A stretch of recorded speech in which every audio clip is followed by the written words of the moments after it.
All right, so I'm here with Derek Galanis, this Todd Atkins, and Derek, I like to let people kind of start out and introduce themselves because I try to interview people that maybe are behind the scenes or some people may not know. So if you could introduce yourself a little bit. Sure. My name is Derek Galanis. I'm the author of two books, Greed and Fear, the Galanis Crime Family, and Warrior of the Light, A Fighter's Journey Through the Rise of Mixed Martial Arts. I've been training martial arts since I was about 11. I've trained with MMA teams, including Scrap Pack, Team Quest, and Alliance. So, I know a lot of those guys, and you could say that I have background knowledge of those guys for sure. And of course, my extensive knowledge of martial arts, training since I was about 11, actually younger in wrestling, adds to that as well in my commentary. Now, what was your exposure to martial arts? Okay, so for your writers out there, let me say this. So when I wrote both my books, you think, well, I got to come up with the names of the chapters. The truth is, the chapters name themselves. And when I was writing Warrior of the Light, I said, maybe chapter 1 will be white belt and chapter 2 orange. And then I said, that doesn't work. People don't know the Korean naming system. Then I thought maybe I'll use the jiu-jitsu system because people know that. But what landed up is I used the styles I was training at the time. So chapter 1 of my book is wrestling and Tang Soo Do.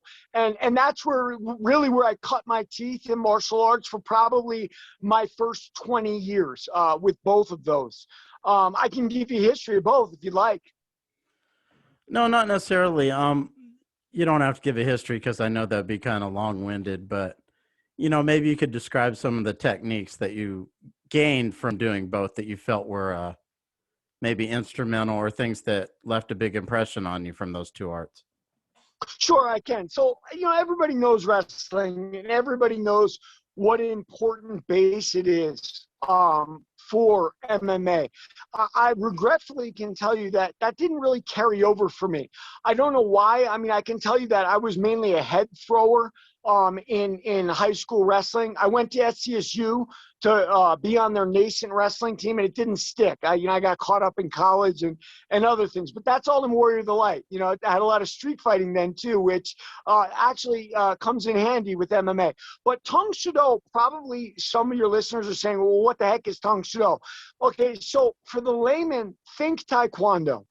They're both Korean arts, and I think I can say this, and it's no longer a pejorative. Taekwondo is a sport. Certainly it has Olympic recognition. Tang Soo Do is the art form. So a lot of the forms Tang Soo Do drills are the same forms that the Japanese hardstyle karates drill.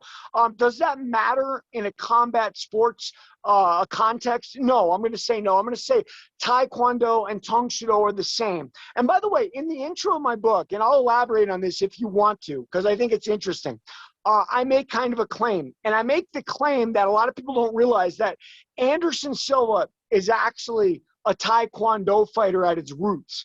And a guy like me who's been training so long can see that. And I can point out those situations where it became evident and where then it became final because he sort of put it out there himself. And I know Anderson bills himself as a Muay Thai and Brazilian Jiu-Jitsu fighter. And that's kind of what many fighters do. The last art they started training in, they build themselves as that. And of course, both those arts are highly regarded in the combat sports world. Now, I wanted to talk about, let's talk about why do you think you feel that your theory that Anderson Silva is more of a Taekwondo fighter at its roots, since you brought that up. Sure. And look, your readers should also know where my roots were wrestling and Tang Soo Do.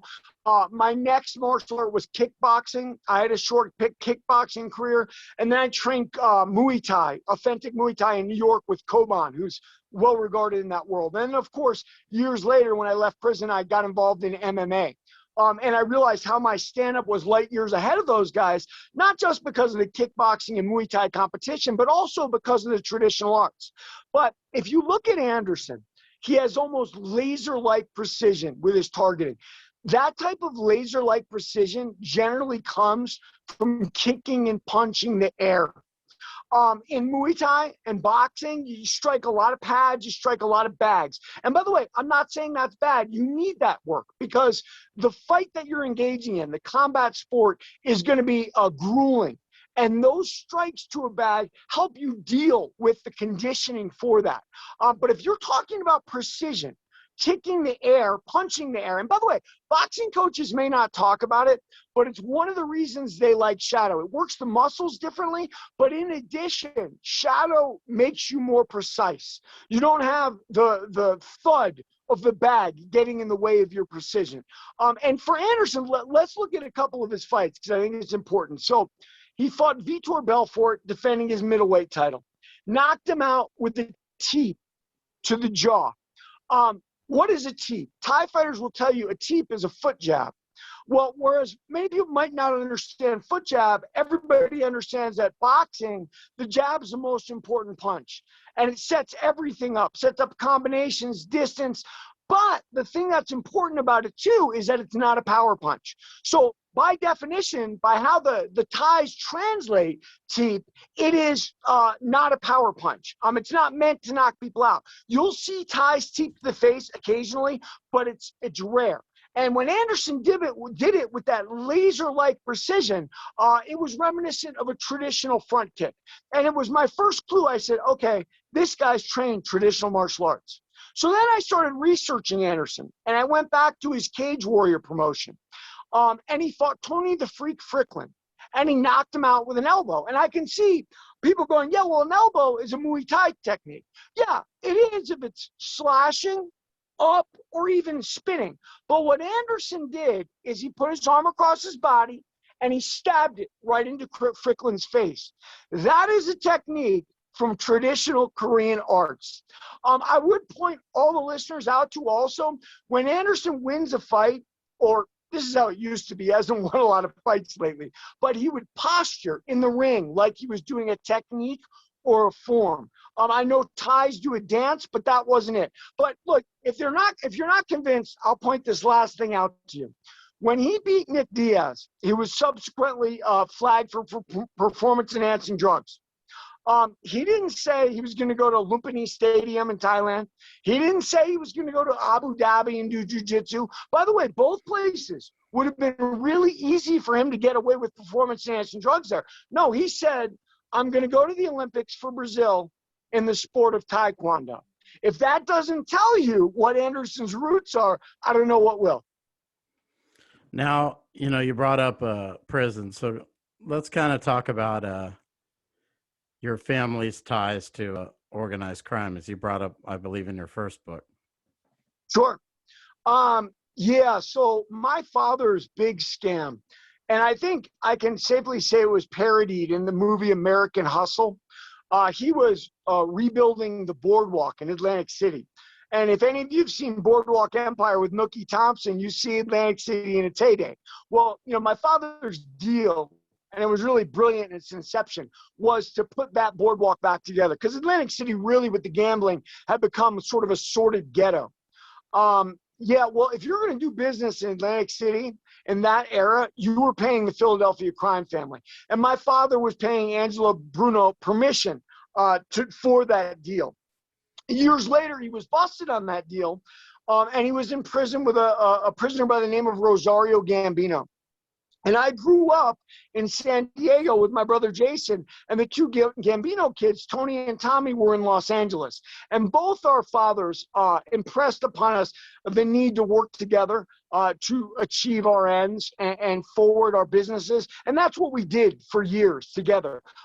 Certainly a different type of organized crime that was once known. There was no violence.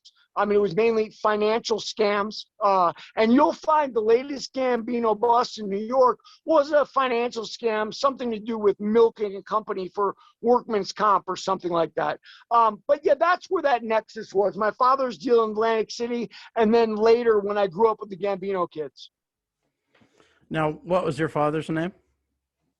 John Peter Galanis. By the way, prosecutors have dubbed my father one of the top 10 white-collar criminals of all time. They said that in his recent trial. And I should bring up as well, Devin Archer, was at trial with my father. Who is Devin Archer? He is Hunter Biden's business partner. And it's really interesting how they left Hunter Biden off the entire case. And, we don't hear anything about it. I push the story as much as I can through my book, but nobody wants to talk about it. And by the way, I want to point something out. This isn't conspiratorial. And by the way, I lean politically left. So I'm not sitting here trying to make claims that are outrageous because I believe in something that maybe doesn't exist. No, I'm stating the facts in my book, and law enforcement has chosen to ignore them. And I understand he's the son of a sitting president now. Now, what case did they bring against your father?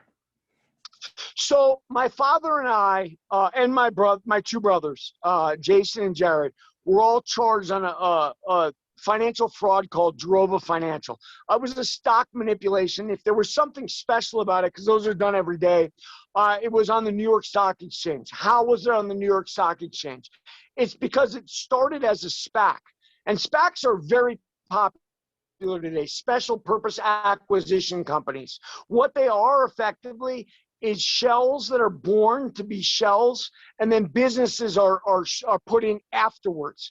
Normally, shells have businesses, things go through an IPO, something goes wrong, and the shell's around for another business. SPACs are kind of the new sexy thing, but this SPAC was about, it was 2008, 2007, something like that when we got involved. So that was the case I got charged on. My brother got 11 years. My father got 6. I got 6. But my brother and father also had an Indian bond fraud case. In that case, they fraudulently went to the Sioux tribe in South Dakota. They had them issue sovereign bonds, and they sold those bonds and kept all the money. That's the case that Hunter Biden was involved in, and so was his partner, Devin Archer. Now, you brought up some financial thing. How long did you end up going to prison for, first of all? So I've been to prison twice in dealing with my father. The first time I went for an ecstasy lab. There was a man that my father sent home from Terminal Island, an associate of both Rosario Gambino's and his, named Dennis Alba. Alba was a drug manufacturer, primarily ecstasy. I know that him and my father had talked about it a lot in prison, but the drugs really aren't my father's business. But look, I was a 20-something-year-old kid. Dennis Alba showed up at the office working on our finance business, and he said, "Hey, can you sell these?" And I said, "Heck yeah, I can sell these." And pretty soon I was the coolest kid running around my college campus. But the problem is with drugs, and conspiracy law in general, you're responsible for everything. I was responsible for everything Dennis did. I had a level 38 conspiracy. The prosecution tried to give me 20 years. I got 11. I won my appeal. I got it to 9. I was out in 6.5 with the drug program. On this Jarova case, I got 6 years. I signed a deal for 8 to 10, but God bless, in New York, they're sentencing under the guidelines. On 6 years, I did 4.5. So if you're talking total prison time, about 11 years inside. Now, you brought up some financial things as far as IPOs. Let's talk about the UFC's IPO. What do you think about that? Well, I haven't paid much attention to it, and I do believe that they are going through the initial public offering process. And how does that really differ? Well, I suppose it differs that the insiders of the investment banks that are close to whoever's promoting the UFC deals get enriched instead of the people dealing with the shell. So, look, the public markets are essentially a casino, and those close to the casino make out like bandits. Now, the people who bought the UFC for $4 billion, I understand why they're doing it. They want to cash out their money. They put up a lot of bread to Dana and the Fertittas for that. So I get it, and that's how we deal with things. But the financial markets as a whole are a casino, and when you recognize that and you understand that, you're better off, because sometimes you're going to win, sometimes you're going to lose. I think for the UFC, it was the next step. Look, they've been bought by Dana and the Fertittas. They were private for a while, made a lot of money, sold to that conglomerate, and now the conglomerate wants to cash out. That's the natural order of things. So what do you think might change as a result of that, if anything? Yeah, well, listen, let me say this. So, you always have to be doing something when you're a public company. You have to be making public announcements. Oh, we're doing this. Oh, we're doing that. So maybe you'll see kind of announcements like maybe Dana will buy Lion Fights. If he doesn't own it already, I don't know. Maybe Dana will buy Bare Knuckle. Maybe Dana will buy one of these businesses to say, yes, we're bringing combat sports under one umbrella and we're building the family and building the brand. So I think you're going to see some more consolidation as a result of their public nature now. Because when you're public, you are responsible to those shareholders and you've got to be giving them information. Now, all that having been said, the UFC has a lot of room for growth internationally on its own, too. Um, Ego plays a big role in those things, and everyone who's head of those companies got a giant ego. Maybe some of the bare knuckles say, hey, I don't want to deal with you, Dana. Get lost. I mean, we'll see. We'll see how that all plays out. Maybe they'll get along.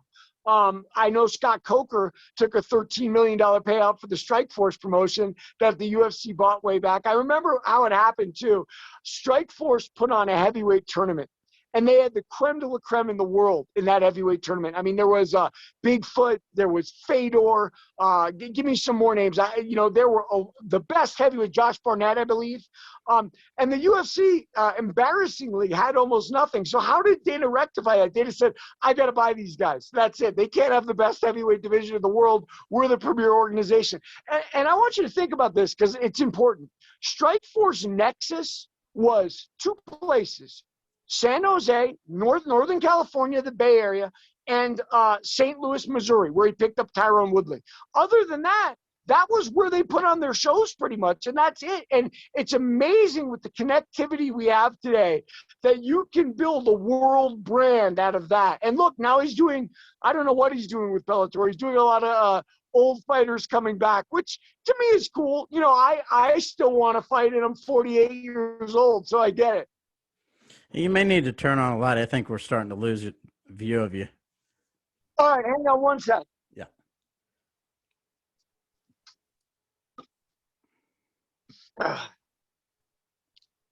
How's that, better? Yeah, much better. Okay, so I kind of skipped over something, but I wanted to ask you, you're talking about the time you did in prison.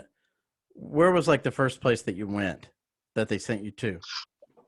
Well, I did about 2.5 years in San Diego MCC. And what anyone can tell you about prison is the hardest time you're going to do is going to be the MCC, the FDC, or the county jail they put you in first. I mean, normally you're in cells or you're in a nightmare of a dormitory. You're on one floor all day. There's no recreation or very little, maybe one time a week. So my first place was San Diego MCC for 2.5 years fighting my case. Brutal time there, real tough time. Excuse me. And what was that like? Were you in a dorm setting, or how did it work? Or were you just like a cell with one other person? Or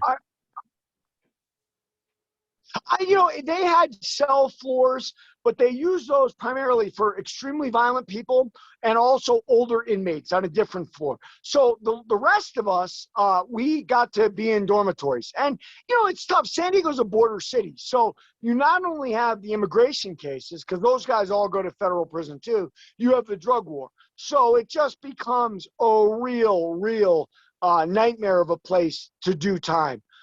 Because conversely, on my second case, I did time in New York MCC and Brooklyn MDC, and much more peaceful places to do time, much more homogenous among the races. Race, unfortunately, plays a really big factor in prison. And when any one race gains a huge amount of control, that can be a problem. Of course, in San Diego, that was the Paisas, the Mexican nationals. Now, it wasn't bad for me because I can get along with everybody, but for other people, it's not as fun. Now, maybe tell us something about having to deal with the federal government, getting charged, because you were charged federally, right? Yeah, both times. Yeah, maybe tell us what's the difference between dealing with, besides the penalties, what's the difference with dealing with federal versus state? Well, the one thing people should understand is a state trial you can win. I mean, you have an actual chance. If you're not guilty, that certainly helps. A federal trial, I don't care whether you're guilty or not, you are not winning. You're going up against Uncle Sam. They've got a million tricks. They are going to win. If they do not win, they are coming back. So there's really nothing you can do in those situations. When they have a situation where they don't want someone like Hunter, they simply don't charge them. And there's been no explanation for that, and they don't need to give one. They're the government. So when you're dealing with the federal government, the one thing you have to understand is you need to be humble. And the problem is, for a lot of criminals have egos that are overly developed, shall we say. And that's probably what got them in trouble. So they start dealing with the federal government like they're a sovereign entity themselves. There is no sovereignty for you against this federal government. You better recognize that you need to take the deal or do what they want, or you're going to do a lot of time. And it's just a fact. Yeah, so basically, I had heard something like that before, because there's a lawyer out of Hawaii who kind of talks about some cases that were charged there. A recent case with the FBI, kind of an organized crime case. And he was kind of saying that the federal government doesn't often bring charges unless they're already convinced that they're going to win the trial to begin with. They won't even bring charges against somebody. And also, when you're talking about doing the deal kind of thing, they basically have enough to indict you, but they might give you an opportunity to cut a deal, to go light on you or whatever the case may be.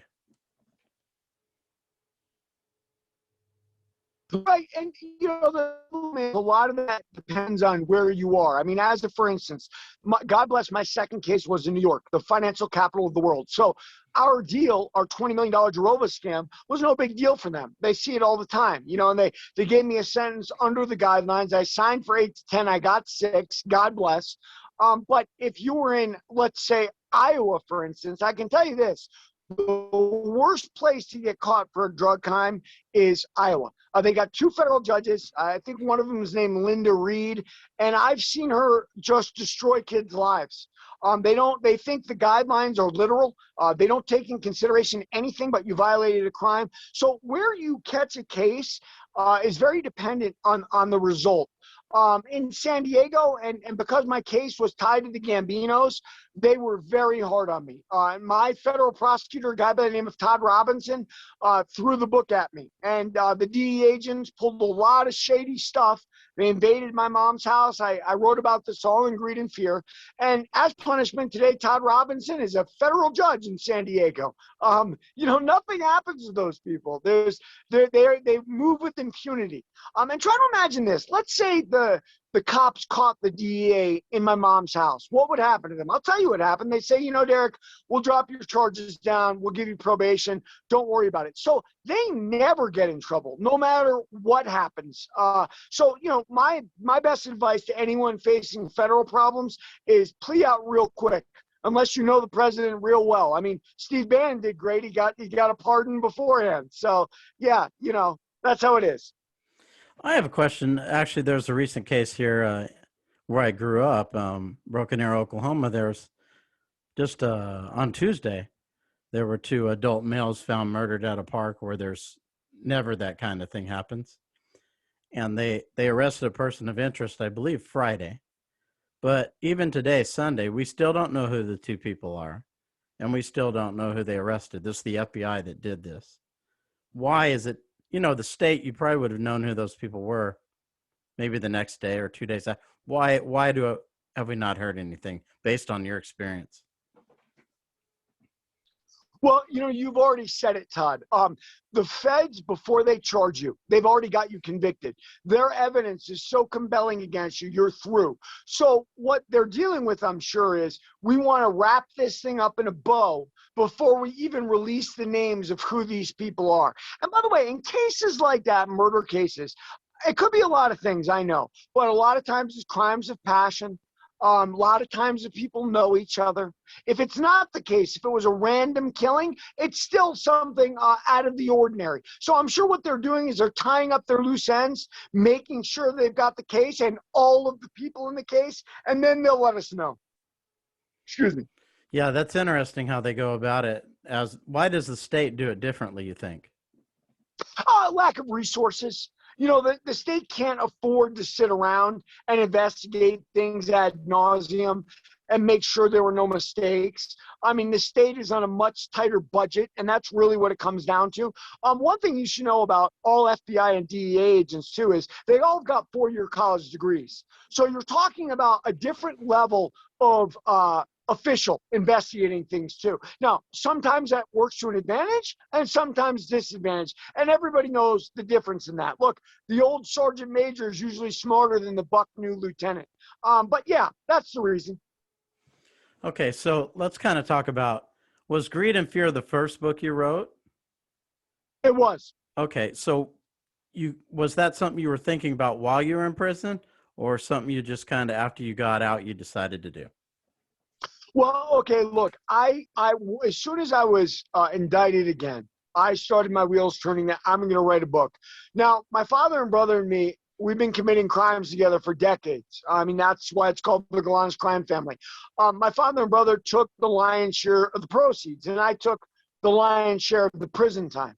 And when it finally happened again, they robbed me on Jarova. I said, okay, that's it. I'm going to put this out there because if I allowed them to have their narrative is, Derek's just this kind of retarded kid. He likes to fight in martial arts. He's been hit in the head too much, and he doesn't really know what he's talking about. And I wasn't going to allow that narrative to stay. So I printed my reality, my truths. I took no mercy on either my father, brother, or the government, or the mafia. I spilled the goods on everybody. Everybody seems to be ignoring the story because guess what? It's not good for any of them. Okay, so I do want to get back to one thing before we continue on that. I know I had asked about UFC's IPO. Like, with your knowledge, would you buy UFC stock, for example? Oh, absolutely. And the reason being is you're talking about a business that has just extra room for growth, one of the sexiest businesses in the world. And by the way, this is in Greed and Fear. I came to my father and brother. I was already a professional kickboxer. And I told them in the 90s, I said, guys, we're in the 70s with Airman King in boxing. If we get involved in this, we are going to be rich beyond our dreams. Let's do this. Well, they said Derek's been hit in the head one too many times, and they ran off on whatever they were promoting. And the rest is history. UFC became one of the fastest growing businesses in the world. There's no one in the world who wouldn't want to own it. And now my father and brother are sitting in prison, and thank God I'm just out. So, yeah. Yeah, but let's say for your experience, like, how much stock would you purchase? Well, if I had the money, look, when you're going into the stock market, diversification is the only free lunch, is what they say. So you don't ever put all your eggs into one basket. Now, for me personally, because I have a real big martial arts bent, and that's what I really know, and I believe in the company, I would take the 10% I would normally reserve for private investment and probably buy UFC stock with it. Would a normal person do that? Probably not. And I understand why. They don't know the business. They may like it, but they're not really sure about it. For me, watching the UFC, and by the way, this is in Greed and Fear. I grew up next to Shane McMahon for about 2 years in Greenwich, Connecticut before my father got busted. So I knew Vince. He brought the wrestlers over for Halloween. For me, the compelling story of the UFC is them ruining the WWF's pay-per-view model. They literally gutted it and took it for themselves. I mean, you could say I think boxing is doing better because of the UFC, just like lion fights for Muay Thai and glory for kickboxing. But the bottom line is I believe in the company, and I'd probably put my 10% of my portfolio in it. And, for someone who doesn't know the stock market, what would be the benefit of that, you think, long term? Well, okay, so whenever you're talking about private placement or the 10% you do private, you're talking about your real growth type potential. By the way, also your biggest potential for loss.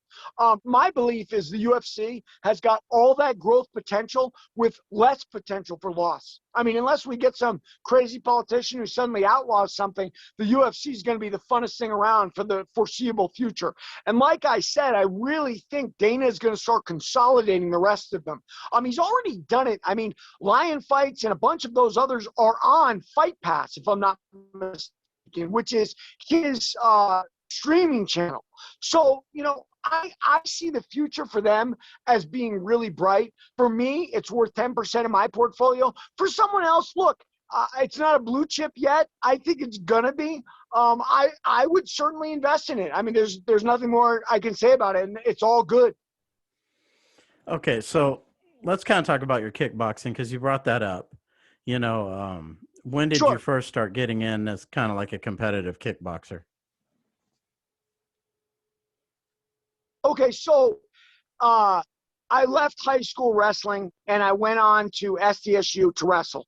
They were starting a team there around a guy named, I believe his name is Heath Harris.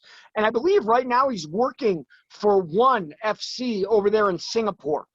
He was a great wrestler and the program was going to be built around him. Now, the next year, they brought in that equity in sports for females and males, and SDSU scrapped their nascent wrestling program. So that went by the wayside. Not that I was going to be there anyway, because quite frankly, I liked the bars in Tijuana a lot more than I liked college wrestling.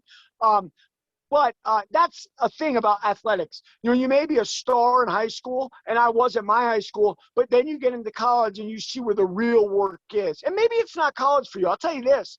I played against Rashawn Salam in high school football. Rashawn Salam didn't have to train either at Colorado. You won the Heisman Trophy. Salam got to the pros. That all caught up with him. So Rashawn learned bad habits. Look, I'm so much more talented. I don't need to do anything. But by the time you get to the NFL, guess what?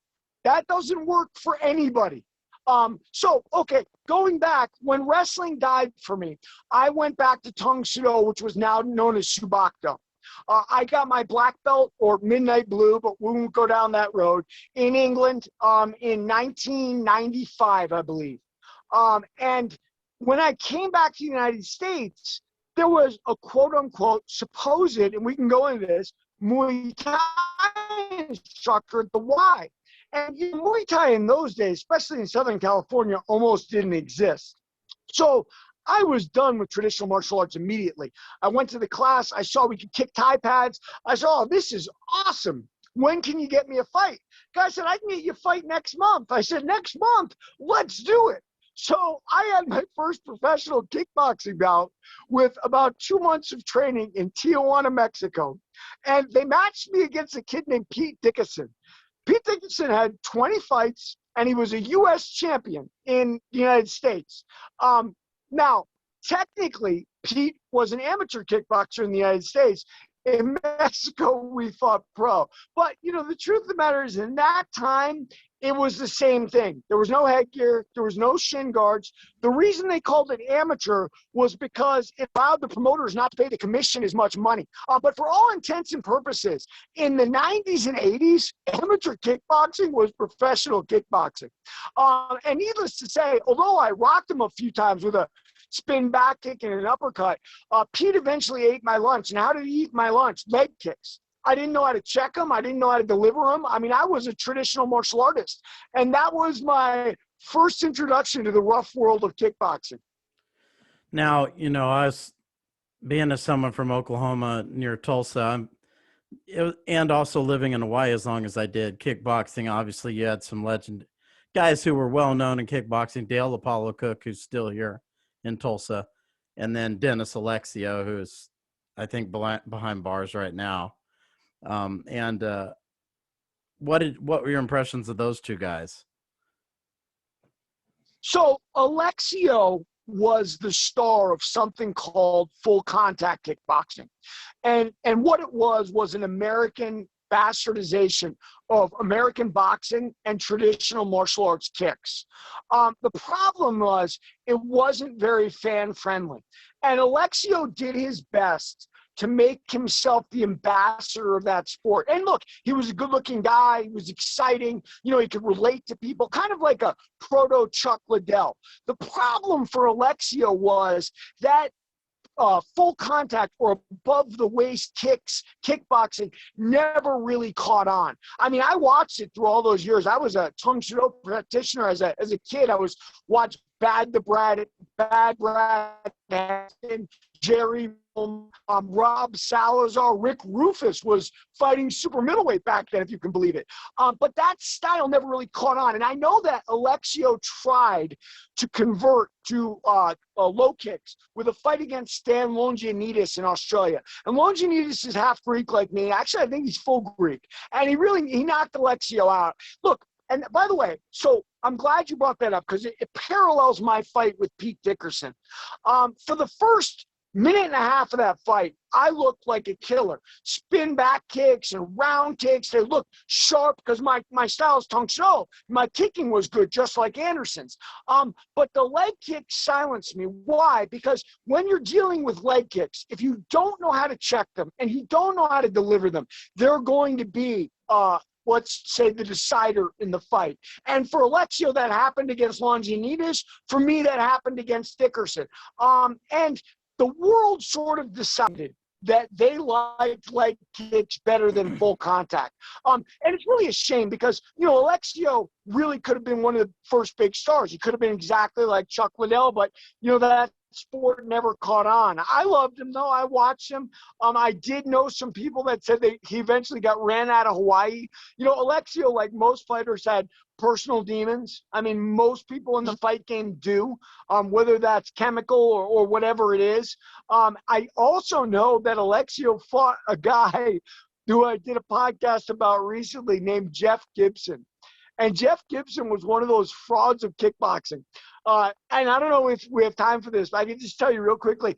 Gibson took out an ad in a Black Belt magazine, and he posted a letter he sent to Mike Tyson's management, and it said, I'm 42-1, and I challenge you, Mike Tyson, to the baddest man in the world, mixed rules bout against me. Now, here's the funny part. Now, Mike Tyson's management isn't going to answer Jeff Gibson. Well, Jeff Gibson talked his way into a fight with Alexio. I'm sure Alexio didn't mind because Alexio knew he was going to knock Gibson out. Gibson actually had a record of 0-2. One loss to Alexio, one loss to Pedro Pitbull Fernandez. I talked about the last podcast. But, yeah, I scream. I mean, the fight world permeates me, I would say. Yeah, are you familiar with Dale Cook? He was in that on the DVD of Choke with Hicks and Gracie. Do you remember him? I don't. I'm sorry. Yeah, not a fighter I'm familiar with.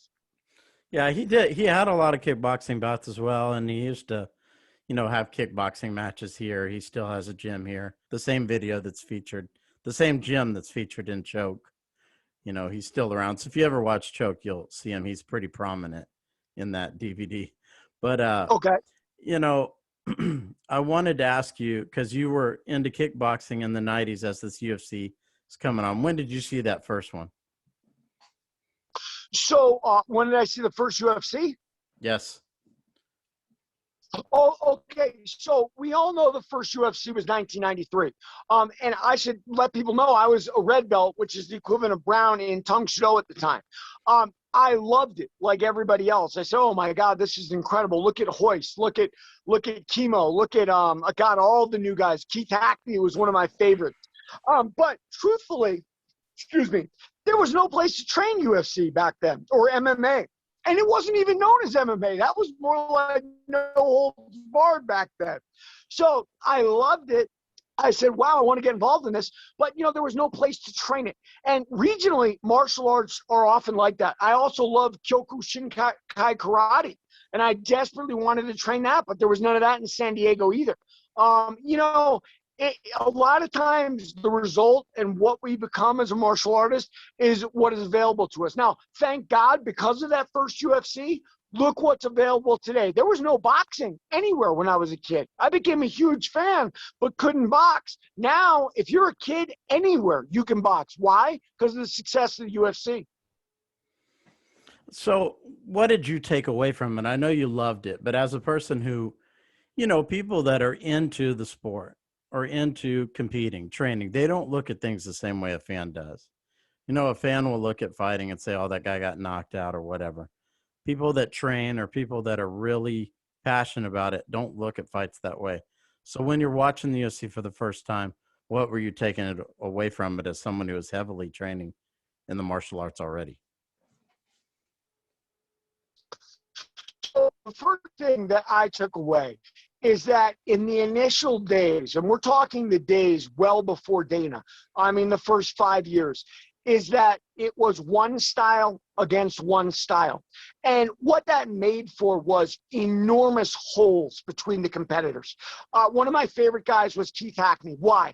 Because Hackney was a Kempo stylist. And look, I've never trained Kempo. I did a lot of Ed Parker's tournaments as a kid. But Kempo does a lot of circular open-handed strikes. And people used to say, that's useless. Well, watch Keith Hackney go to work on people in the first UFCs. He used those circular overhand strikes and his moxie to knock the bejesus out of people. And that was what I really loved, seeing that sort of one style on one style matchups, because that's what made for the excitement. That's what made for the diversity in the initials. Now, as we went further along, that gap closed, obviously. Chuck Liddell was involved in MMA way before Dana. In fact, Dana was his manager, right? And what background did Chuck have? Chuck was a traditional Kempo guy, just like Keith. Chuck had an amateur kickboxing background just like me, albeit to much greater success, I know. And then Chuck was also a Cal Poly wrestler, which was a big sport up there in that part of California. But I remember when Chuck fought Jeremy Horn in one of his early bouts. And Jeremy Horn choked him out with an arm triangle choke.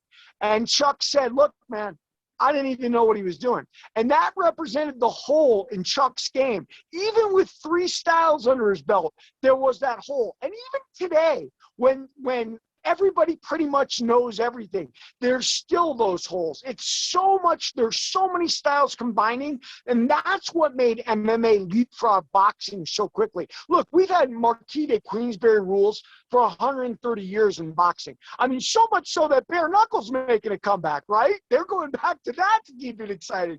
So that's why MMA leapfrog boxing. And but by the way, so it leapfrog, it's raising all boats. I mean, everybody in combat sports is happier because of it. Right. So, you bring up Keith Hackney. I agree. Keith Hackney was probably one of the more intriguing competitors. I think looking back on it, Hackney was a guy who, had he been a little bit better in some areas, he probably could have won some of these events. He was extremely tough. And I think he was the kind of guy who, most of the traditional martial artists looked a little nervous competing, but he didn't. He didn't look afraid in fear of anyone, including Hoist. I thought he gave Hoist a pretty good match for the period of time that it went.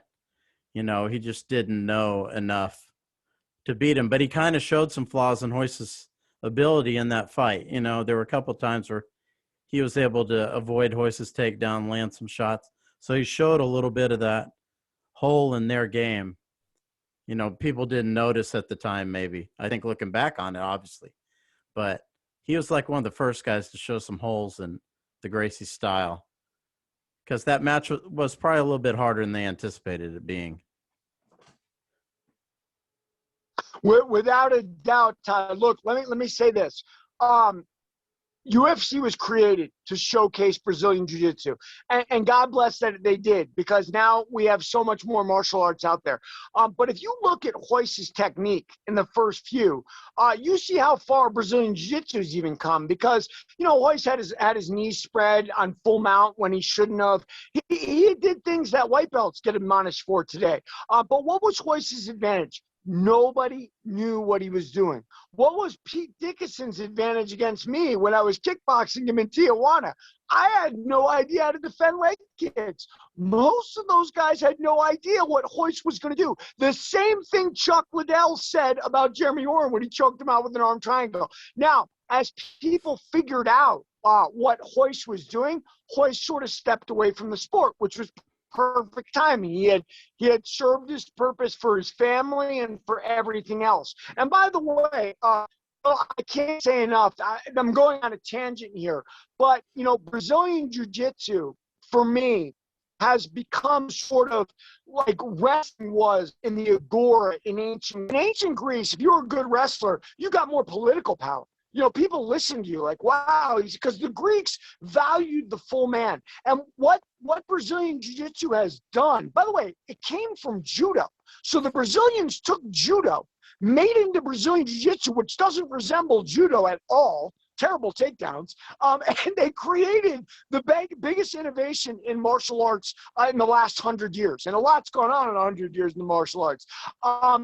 And so today, in our desk riding culture, there's people who can train jujitsu through the week. Maybe they tap out a blue belt and they feel great about it. And that sort of spiritual energy they get from not only being a mental worker and sitting at a desk all day, but from physically competing, it's like ancient Greece. It's the complete man. So that having been said, I'm very thankful to Brazilian Jiu-Jitsu. That also having been said, when Kimo stepped into the ring with Royce, you saw something very clear. Kimo was a novice in martial arts. I think they said he had 9 months of Taekwondo or something like that. But what was Kimo? Kimo was a massive man. And if there's one thing anybody knows in fighting sports, and a lot of fans mistake this, weight classes are king. The reason there's so many weight classes in boxing and the reason there are weight classes is because if you are a bigger fighter, you have an almost insurmountable advantage. And Kino almost proved that with Royce. I mean, it was, I think, a 5-minute match, which was like a lifetime back then, before Royce finally got to him. But Kimo almost beat him. And I don't think Royce fought again after Kimo, did he? I think he dropped out of that tournament, and the ninja Steve Jenham won that tournament.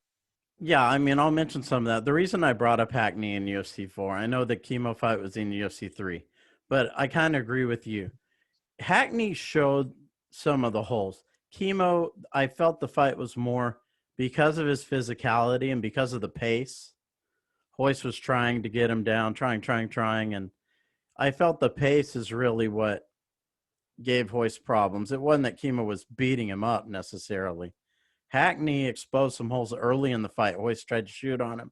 He sprawled out. He hit him with like an uppercut and maybe like an overhand right. You know, he showed kind of in those brief moments, if you can defend this and counter, he can be beaten. You know, now Royce obviously went on to win the fight. He got him up against the cage, kind of jump guard. He did some good work in that fight, I thought, actually, Royce did, from winning it. But I think Hackney showed some moments of danger that Chemo didn't show. I think Royce just got so worn out because of Chemo's size and the pace of the match. That's not necessarily a hole. Hackney showed some holes in brief moments. And Jenham, too, was very interesting, I thought, because Jenham, you know, he came in there, and I felt like he was the first guy who showed kind of a rounded skill. He had some stand-up. He had some throws. He did some submissions, too. So I thought he was kind of like the first guy who could show a little bit of everything. No, I agree with everything you're saying. I mean, Jenham was an interesting character. And, you know, ninjutsu back then, now we're getting back into the world of pre-UFC, those martial arts. That's what ninjutsu meant, right? Training in sort of multiple ways of killing people. And, you know, Jenham was an interesting character. He fought on after he won UFC 3. Who did he knock out? That fellow who would do the flipping axe kick to win the tournament. Is that right? Well, he fought Melton Bowen on the same card that Royce beat Hackney. That was UFC 4 in Tulsa. And I think he maybe got injured in that match, so he didn't come back. And I forgot. I know he competed again and got beat, but I forgot. You know, I'd have to go back and look at his we could look at that. But, yeah, he beat Melton Bowen with the armbar in UFC 4. You know, so Okay. he was showing these different skills. You know, in the UFC 3, he just came in and won one match, and that was that. But he threw Melton Bowen with a hip toss, kind of like judo throw, and armbarred him. And in UFC 1, I believe he won with punches from the mount. But he was showing, you know, stand-up, decent stand-up game, not phenomenal, but serviceable. And that's why I don't think he gets credit from a lot of people. I felt like in the UFC, he was one of the first kind of well-rounded fighters, maybe the first. No, I think what you're saying is absolutely true, and I never thought of it until you mentioned it. I remember that Jenham did fight on after winning that UFC 3 or whatever it was. And yeah, no, it's impressive what he did. But, getting back to the size issue with chemo, as I remember it, one of the first UFCs that one of the first rule changes they made was an under 200-pound class and an over 200-pound class. Why is that? It's because of the issues of weight that I've talked about earlier. And who was the first person to complain? Tank Abbott. He made fun of it. I think he called it a baby class in his interview. Now, why is that? Because Tank Abbott knew with his 300-pound stout body, he could feast on some of those smaller fighters like Jerry Bowen, who won that 200-pound tournament. I think that the first one they had. But look, let me give you another anecdote. I put it in the book. I was backstage at a UFC. I think it was Conor versus Mendez, and somebody heard me talking, and he kind of conversation jumped me, and I wasn't really even saying this. He said to me, "Yeah, but Mighty Mouse could kick your butt." And I just sat there and I kind of smiled. The guy didn't know my martial arts background. But what I can say to you, Todd, unequivocally, and any real fighter knows this, is Mighty Mouse couldn't kick my butt unless he had a machine gun in his hand. And the simple fact is this. He's incredibly skilled. But in his 125-pound frame, he doesn't have the power to hurt me. Conversely, if and when I do catch him, I'm going to hurt him terribly. So that's why weight classes are really so important to the fight world. And a lot of laymen can't get that through their heads. Why? Because they see someone on television and they say, oh, well, that's whatever his name is, and he's on television. I don't even know who you are, Derek. Why could you be able to beat him? Well, I can tell you, I've been around fight gyms, the 3 teams I mentioned previously. The bottom line is, if someone's not at least a welterweight, there's no way they can stand with me. And look, I'm a 48-year-old guy. Granted, I weigh 240 pounds, and that's hard on them. But weight is so important, and that is a lot of the problems that Royce had with chemo. It was certainly an interesting fight, though, and it sort of ended Royce's tenure in the UFC, even though he won the fight. Now, let's kind of talk about, I know you were kind of trying to pursue a fight with Joey Beltran. Now, the one question I had, because I listened to your interview, I know you're trying to get the fight right away, basically. Would you consider maybe fighting a couple of people in bare knuckle rather than doing that? Well, no, so, you bring up a good point. And by the way, Joey's the first one to say that. I'd make Derek fight somebody. But I want to bring something up, Todd, because it's important. You remember from the interview that I trained with Joey for his fight with Emmanuel Newton. Emmanuel Newton was Bellator 205-pound champ, and I mimicked him. By the way, I remember one sparring matches we had at the little Muay Thai gym that Joey was using on the weekend because he had an alliance, I believe, staying with Del Fierro. I hit him with a tornado kick, which essentially is a wheel kick to the leg, and Joey's leg went dead. And by the way, I could have knocked Joey down. I mean, he was limping around the ring, but I didn't. Why? Because I'm a good sparring partner, and I wouldn't do that. But I remember an interview right after that where somebody said to Joey, you've had a lot of losses lately. Nobody understands why you've got this title fight coming. Nobody really gets it. What do you think? And Joey gives a Cheshire Cat grin, and he says, I'm going to make the most of this opportunity I've been given. Now, let me say this to you, Todd. I'm 48 years old. I sparred with Joey dozens of rounds, okay? If Joey thinks I'm a joke, let's have the fight. Joey should want to defend the title against me.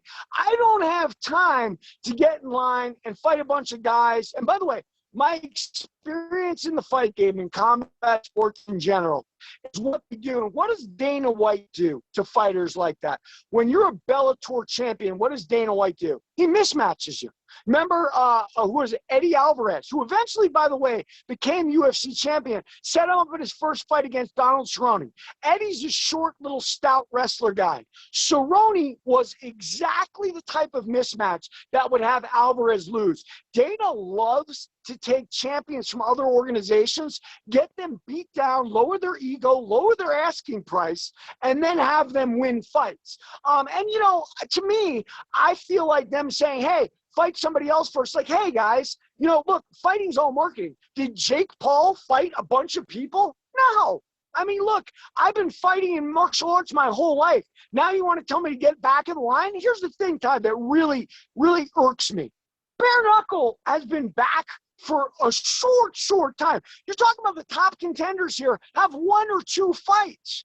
Joey didn't deserve that fight with Emmanuel Newton. Now Joey's ducking me saying, well, Galanis has never fought bare knuckle. Hey, Joey, I'm 48 years old. If you're really, and let me tell you something about bare knuckle history, because this is important to me. John L. Sullivan used to go into bars, pubs, and he'd say, my name's John L. Sullivan, and I can lick any son of a bitch in the house. And then he'd have guys put up money. Who wants to fight him? And John would invariably knock them out if he was sober, because John had a drinking problem too. I want to see the same thing from Joey. I used to train with Joey, and I'm telling you, I kicked Joey's butt. If Joey's really that tough, let the modern John L. Sullivan get in the ring with me right now. I mean, look, they kept telling me I need to go to a tryout. And I said to them, tryout? I'm too old to try out for any of this stuff. I've trained dozens of rounds with that guy. Bring him to the tryout. Let me fight him. They said, look, the tryout is not going to be any fighting. It's going to be hitting mitts, talking to the commission. I said, okay, I'll do that. But you got to remember I'm on home arrest. And by the way, Todd, sorry I get emotional. When I talk about this, I thought Joey would do it for me as a favor. As an old friend who got out of prison, I never got anything for sparring with him. I did him those favors. When I hit him with that wheel kick to the leg and he was limping around the ring, I took it easy. Why? Because I'm a good sparring partner. I know what to do with people. Now I get out of prison. I'm dead broke. I asked Joey for a break and it's, oh, get in line. Fight another guy first. I remember his answer about Emmanuel Newton when people didn't think he deserved that shot. So, yeah, there's my answer. But what do you think the likelihood is? I mean, I can see from bare knuckles standpoint, they may not know you. I don't know that or not. But from there, if they don't know you, let's say they're just like, well, this guy wants to fight our champion, but we want to fight somebody else. We don't know who he is. I mean, that would, from their standpoint, would seem logical. Todd, let me say this, okay? Nobody knows anybody in bare knuckle right now. Right. It is a nascent sport, and it is brand new. I know what you're saying, but look, fighting is all marketing, as this Jake Paul guy has proven. I'm fresh out of prison. I'm a documented Gambino crime family affiliate. That's marked by the United States government, not by me. They put that jacket on me. Look, I've been in prison twice. I was Joey's old sparring partner. I've been thrown out of MMA gyms around for going too tough. People don't want to spar with me. I agree. Nobody knows who I am. I'm here to tell people who I am. That's who I am. And, look, if Joey doesn't want to take the fight, I think I know why. But, look, if he wants to, great, let's do it. Listen, I want to say something else. I don't have any bad blood with Joey. And one thing, I'll say this. I don't take cheap shots. I'm friends with Joey on Facebook. I like posts he makes that I like. I would never attack him personally. I'm not going to be a Jake Paul where I start saying nasty things about people close to Joey or something like that, because that's not what I do. And if that's going to mean I don't get the fight, well, that's okay. I'm asking for a favor. He knows what I want to do with it. I want to start a nonprofit to teach martial arts to kids. Let me say this. If David Feldman and Joey Beltran have a bigger fight that's more important, let them take it. Right, but even Jake Paul, he kind of got put on the map by knocking out Nate Robinson. Had he flopped in that fight, I don't think he'd be in the point where he is now. Maybe if you starched one guy, that might be enough. You know what I mean? Yeah, I hear you, Todd, but let me say this. I've been around the martial arts world for a long time. I've done a lot more than Jake Paul has done. I mean, guys who have been around me in the gym, they know how hard I spar. They know how tough I am. So, for me, a YouTube sensation like that gets starching some ex-NBA player. By the way, his father, Nate Robbins' father, was my case manager in the halfway house in San Francisco the first time I got out of jail. Small world, isn't it? But the bottom line is, I don't really care that he's done that, because that's not really doing anything. You start a basketball player. I'm fighting fighters in those gyms. Have I done it on the stage? No. Am I a gym superstar? Yeah. There's a disease in fight game. A lot of people don't know about it. In fact, there was a Twitter tube that was going around of Michael Johnson getting the best of Usman. And I said, you know what? That doesn't surprise me. Michael Johnson is probably a gym superstar, meaning Michael Johnson, in some of his fights, is a killer. In other fights, he loses pretty strangely. There's a lot of fighters who have trouble the night of the fight. I feel like for this Beltran fight, my whole life was this moment. I mean, I've been reading about John L. Sullivan since I was a kid. And my feeling is, look, my life, and part of the reason I wrote Warrior of the Light was so young fighters can see what not to do, because I made a million mistakes in my fighting career, and I don't want them to make it. But, you know, this is it. This is the twilight. If I'm not going to fight Joey, I'm not going to fight anybody. It's over. And you know what? I'm okay with that. I will go on. I will find the money for the nonprofit. I'll teach the kids. If Joey doesn't want to fight me, I know why he doesn't want to fight me. I remember after one sparring session, Joey, it wasn't after, it was in the middle. Joey goes, Jesus, Derek, you're a freaking animal. Yeah, I am an animal, Joey. Fight me bare knuckle. No, but I mean, what I meant was Jake Paul, if he hadn't beat Nate Robinson the way he did, he doesn't go on to fight Ben Askren, I don't think. You know, the fact that he won by knockout. Nate Robinson got knocked out pretty badly. That's why he's in the position he is now. He is able to go on and fight Ben Askren because of the Nate Robinson fight. So maybe if you blasted one guy in bare knuckle, that might be all you need to do. And maybe that'll be how it is. Look, I've got to get off house arrest. I'm here until September 23rd. I was hoping that we could build the fight together. You know, Feldman take it, run with the Gambino crime family line, run with the Hunter Biden thing. I was giving them an angle to promote a fight. Joey's ex-sparring partner who used to kick his butt. You know, look, they don't want to do that. I understand. I mean, it is what it is. If they don't want to, they don't want to. And there's nothing I can say. Maybe they're hesitant because you're on house arrest, and maybe they think that might be difficult to deal with. Yeah, I talked to one of their guys recently, and he talked me into doing the tryout. It's okay, look, if that's what it is, I'll go do it. I just don't want to be set up again, because believe me, I've been set up in the fight game a billion times. I mean, Pete Dickerson was just the first of many setups I've had. And one thing I can say to you, Todd, is this, and I want to make this point, because it's a point I make in the book. I can take an absolute fighter with zero talent, and I can make him 40-0 undefeated. Conversely, I can take a fighter with all the talent in the world, and I can make him 30-30. It is simply a matter of matching. And let me give you two examples so people know. Boxing related, because, look, it's been around longer. Julio Cesar Chavez Jr.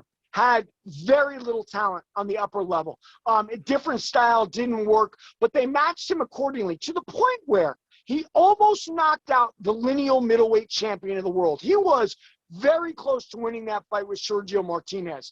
Now, was Martinez shot? Yeah. But you know what? Who cares? I mean, he was still fighting the lineal champion. He still had no skills, and he almost pulled off that victory. So you could say that's perfect management. Now, let me give you the other side.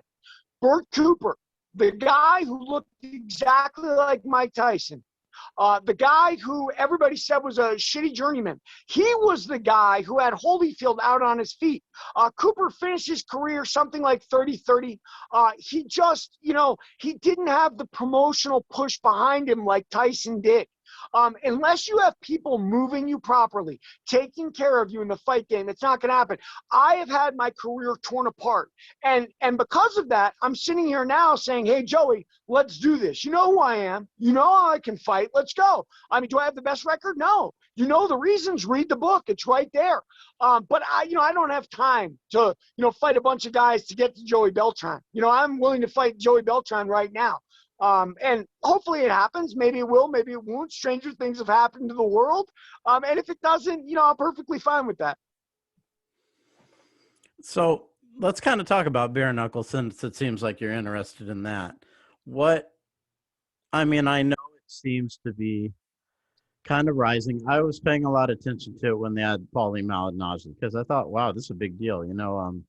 I didn't think they were going to get him in the ring, honestly. And when they did, it was a big deal. Like when you're reading social media and stuff, everyone was talking about Twitter. That's all it was: Malignaggi versus Lobov. You know, I don't think they capitalized on it well after the fact, but and maybe that's because Malignaggi didn't win. But I thought like, wow, they got this guy, and that's serious, to get a guy like that in the ring. What do you think about the bare knuckle promotion? Well, look, bare knuckle is a brilliant maneuver as a result of the success of the UFC. Let me give you another example just like it in my mind. And I'm thinking like a businessman now, not a fighter. Invicta FC. I mean, how brilliant was that? Watching, knowing like, okay, Ronda Rousey has turned the corner with Coker, who brilliantly brought her in. When Dana was saying women will never fight in the UFC, that wasn't one of his sharper moments.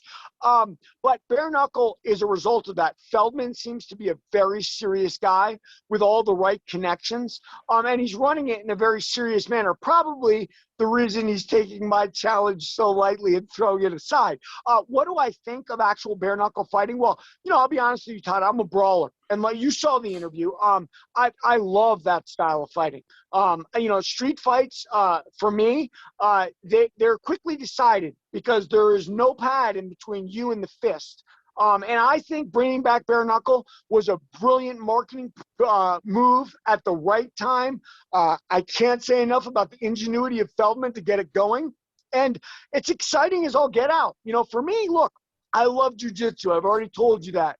It's the agora of ancient Greece now. But at the same time, I am a brawler. And what do I prefer to do? I prefer to bang. Where's the biggest banging going on? It's bare knuckle. I mean, it's incredible. Right, but I mean, what do you think they're doing right and wrong? I mean, I thought they didn't capitalize on having Malignaggi in the promotion, capitalizing on that. They dominated that weekend because there wasn't a UFC that weekend actually, and I felt like they just didn't capitalize on it for some reason, the momentum. But what do you see if they're good at? It's obviously you like them. What do you think they're doing well, and maybe what's something that could? I think it's better for them to try and compete with boxing rather than MMA. I think that's logical. Okay, so you're touching on the subject, and I'll talk about it. I don't want to insult anybody, get myself into a deeper hole with them, but I'm just going to say it because that's what I do. I talk. Look, Feldman right now is hiring MMA rejects, guys at their end of their career, and bringing them over. Sometimes a guy like Joey, because Joey's a brawler, and look, I'm not ever saying I beat up Joey Beltran and he ran away. No, I'm saying me and Joey Beltran threw gloves, and we had a good time doing it. And Joey's sport was always MMA. I don't know if Joey advanced, but when I left for prison, Joey was a purple belt in Brazilian Jiu-Jitsu. Didn't really have a lot of skill in that. What was hurting Joey was the weight cut. So now what you've got is Joey in his element. Joey is a heavyweight, which is what he really needed to be. And Joey is throwing not leather, Joey's throwing bones and fists. And so Joey is the epitome of that. The other guys, look, I haven't seen them, so I'm not, but like Hector Lombard, as for instance, I know he's a brutal guy. He brutalized my teammate, Jake Shields. But I think somebody with a little more skill, a guy like Joey, is going to get Hector. Because although he's brutally powerful, what happens to guys who are brutally powerful is they never actually learn how to fight. It's a little bit like trying to give dating tips to a Calvin Klein underwear model. Why would he listen to you and I, Todd? He'd say, hey, what do you guys know? Because, guys hit people and they go down. Let me give you an example from the book. There's a middleweight named Nick Pica. He's a Cesar Gracie Dan Black fighter. Incredible power.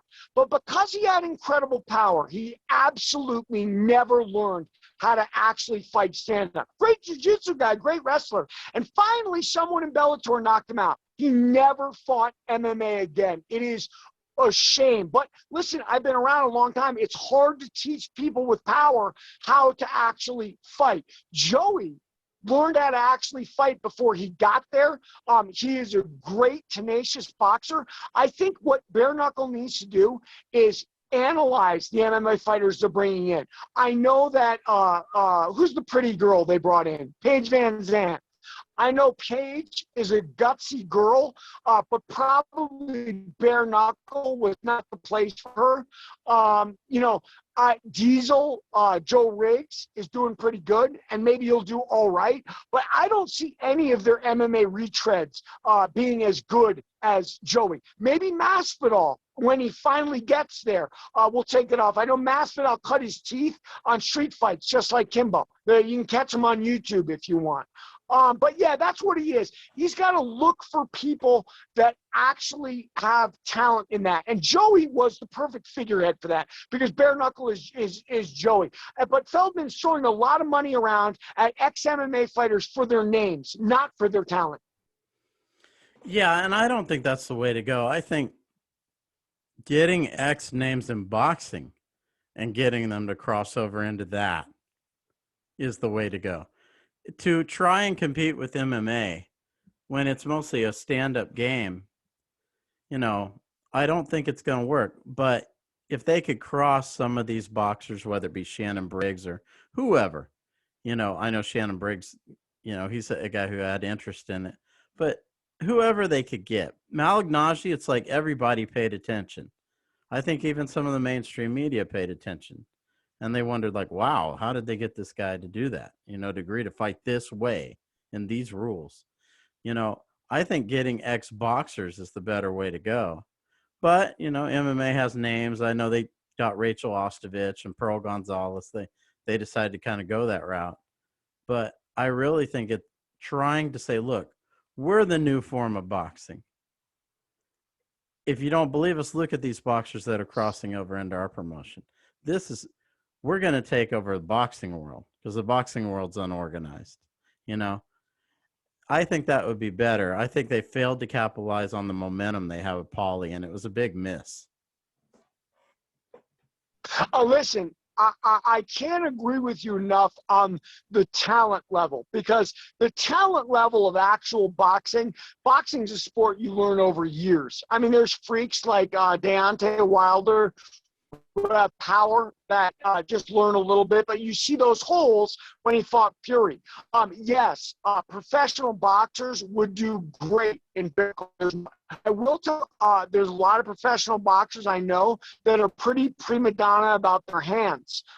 They won't lay hands on people because that's how they make their business. So convincing them to go bare knuckle, I don't know how that would work. They would certainly be devastating at it.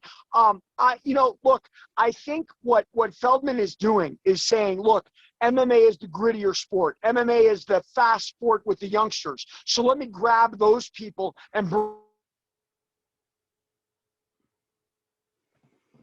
I'm sorry, I think we lost you for a moment.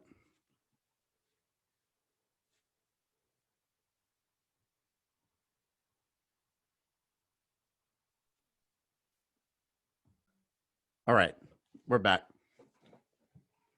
Yeah, no, listen, like I said, as far as skill-wise, you are 100% correct because professional boxers, their hands are so skilled beyond any level. I mean, I'm going to tell you, honestly, a very top-level amateur is light years above a head of UFC fighter in boxing.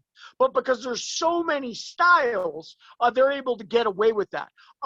As far as what Feldman is doing, grabbing the Hector Lombards, grabbing the Paige Van Zandt. What he's doing is he's trying to grab their star power and paste it on their sport. Now, the people who love MMA are different fans than boxing people. And maybe what Feldman has decided is I want those MMA fans. I don't want those boxing. Be damned who's better at throwing fists. Maybe that's why he doesn't want me to fight Joey. No, I'm joking. But, I agree with you 100%. A pro boxer would be much better in bare knuckle. Yeah, I mean, there's some guys, a guy who lived in my area, Alan Green, who was he was a pretty good super middleweight contender at one point, who's not fighting anymore. He fought a number of very good super middleweights, but didn't beat them.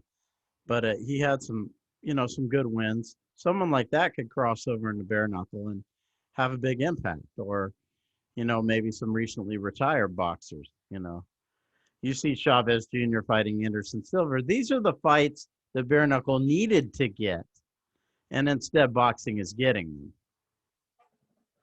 No, listen, I agree. And I know that Mr. Feldman is paying his fighters an obscene amount of money because they're all very happy. That having been said, when you're at the upper levels, like Julio Cesar Chavez Jr. and Anderson Silva, the boxing money for the fighters is better. I mean, we just talked about that. You brought it up, and I can't remember the context. Bare Knuckles, UFC, these are owned organizations like the WWF, for lack of a better word. What they did, and Dana and the rest of them knew this, they said boxing is fragmented. Boxing has been a disaster. Don King took over and made a farce of it. It was ridiculous, and they're right. So they kept it all in-house, keeping the lion's share of the money for themselves, leaving boxing its disjointed business model. So I'm sure a part of that plays an effect in what Feldman is doing. He wants everyone to be under his roof, just like Dana does. And that is simply company protection. And I totally understand that. Is it a better model? Well, we all know that at the upper levels, the boxers make more money than the promoters. Anderson Silva and Julio Cesar Jr. are going to make more money boxing each other than they would in bare knuckle. And that's just sort of the way of things. I mean, Dana took a bunch of things that were wrong with boxing and he tried to correct them. And I talked about some of them, the weight classes, the promotional style, those things. And there's others that I can't think of right now. And that's what I think Mr. Feldman is doing with bare knuckle. And he's trying to keep it in-house. He wants those MMA fans. He doesn't want boxing fans. Let's face it. Boxing fans are completely different. It's a different group set. The MMA fans are the young kids. There's huge purchasing power from them. He wants to steal their attention. How do you steal their attention? You don't put guys in the ring that were ex-boxers who they didn't know anyway. You grab the ex-MMA people. I mean, it's interesting. Now, where do you think the bare knuckle goes from here? I mean, maybe long-term outlook. What do you think? Well, listen, Todd, I love it, right? Because of who I am.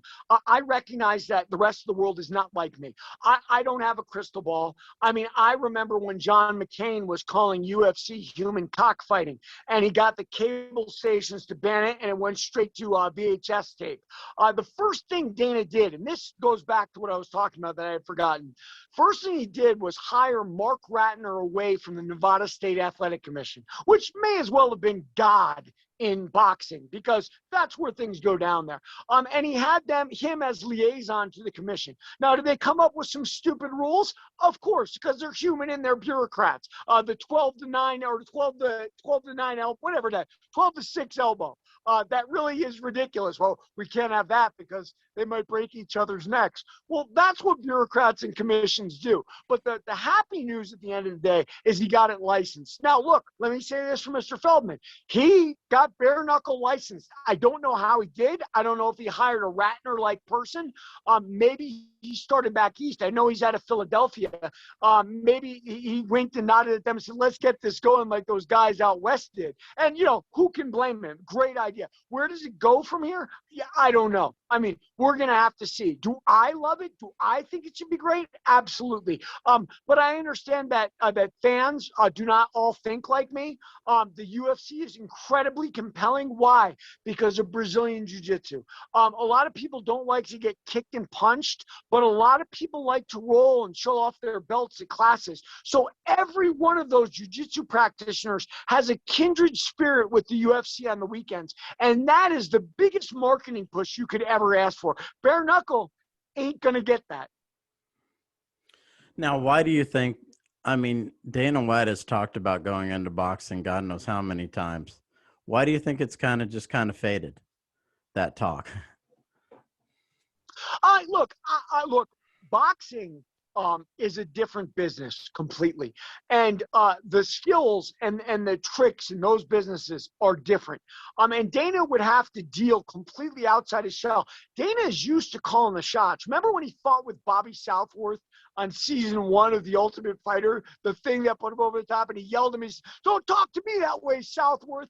Well, what Dana would have to get used to in the boxing world is there's a whole different set of rules. I remember I had a lawyer friend. He said, "God, Derek, Shane Mosley contacted me and he told me about, this deal he had and he wants me to work for him. But it's interesting. The promoter makes the challenger sign a contract that if he wins, he now works for him." And I smiled and I said, "Well, get used to the world of boxing." Dana would have to get used to not being the boss again. Dana would have to get used to a whole different set of rules and a whole different set of skills. And by the way, just like Wall Street, which we started this conversation about, the guys who know the business are the guys who take advantage of the other people. And let's just face it, I know Dana was a great amateur boxer. He probably has limited access to the tricks of the boxing world. Now, let's talk about some of the guys you train with, because I know you trained at Scrap Pack and you've done some other things. Maybe just briefly mention some of the guys and maybe what you thought of their strengths and, what kind of martial artists they were. Just name a few of them off the top of your head. Sure.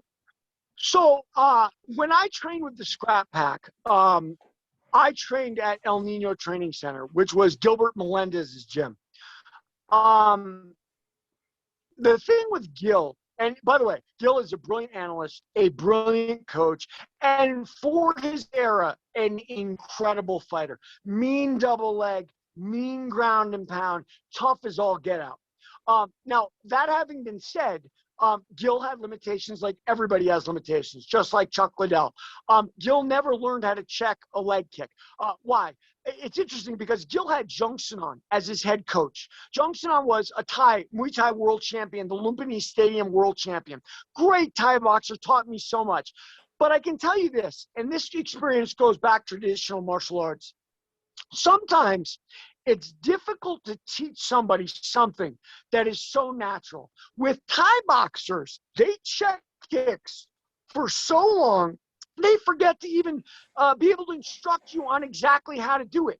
I don't think that chemistry ever worked between Gil and Jung Sanan, because Jung Sanan grew up fighting Muay Thai. Gil had to learn it afterwards. And it was difficult. I tried to help. I wasn't listened to. And I understand that. And Gil was a lot smaller than me. So consequently, Gil didn't like sparring with me very much. And that rule applied that I talked to you about. Jake Shields, I also trained with a lot there. I cannot say enough about how tough Jake Shields is as a person, as his strength in grappling situations is beyond anything humanly imaginable. The man, I think Hector Lombard said it best. He said, Jake Shields has superhuman strength. That was after brutalizing Jake Shields for 3 rounds and then almost getting submitted in a guillotine. So, with Gil and Jake, both great fighters. Now, Jake's trainer, Tariq Azim, dubbed me a dangerous fighter there. And, Gil was happy to jump in that warm water because Gil was a lot smaller than me. Jake was Tarek's best friend at the time. So when Tarek was around, Jake didn't spar with me. But, look, Jake's as tough as they come. So when Tarek wasn't around, Jake lined up and sparred with me. And, Jake kicked my butt a couple times, and I kicked Jake's butt a couple times. Great fighters. Nick and Nate came in from Stockton rarely. And I want to say this, too. They would fit the Gil model. They weren't going to step in the ring with a big guy like me. Because, there's just too much advantage. You don't learn anything because you're not going to be fighting a big guy like me in the ring anyway. So I never really got to spar with Nick or Nate. Sparred quite a bit with Jake and the other big guys there. I'm trying to think of some other name athletes for you in the San Francisco area. Chris Carriasso was there. He had his own gym called Fight and Fitness, but again, way too small a guy to fight with. Tough guy. Another guy, Luke Stewart, he trained with Half Gracie. I sparred Luke a couple times. Did pretty well against him. It's all in the book. Luke was a really tough guy himself. Yeah, the stand up in Northern California is really good. And why is that? It's because of the migration. There's a lot of Asians there. There's a lot of Thai boxing, and Oakland, of course, had a lot of boxing. So the roots for stand up there is very strong. Yeah, and so that's my scrap pack news for you. You know, California, especially I would say Southern California, in my opinion, had a big impact on the sport at a time when it was struggling, as did Hawaii, because in the dark days, as they called it. Why do you think Southern California or California in general had that impact? What was Look, unique? in What is Southern unique about that area that you think impact, created that? Sure. Okay. So Southern California has a lot of military people that came back, learning styles overseas, and they took those styles and blended them. Conversely, or not conversely, it also has a lot of Brazilians coming up to enjoy the same weather that they may get in Rio and other parts of their country. So you've got great jiu-jitsu.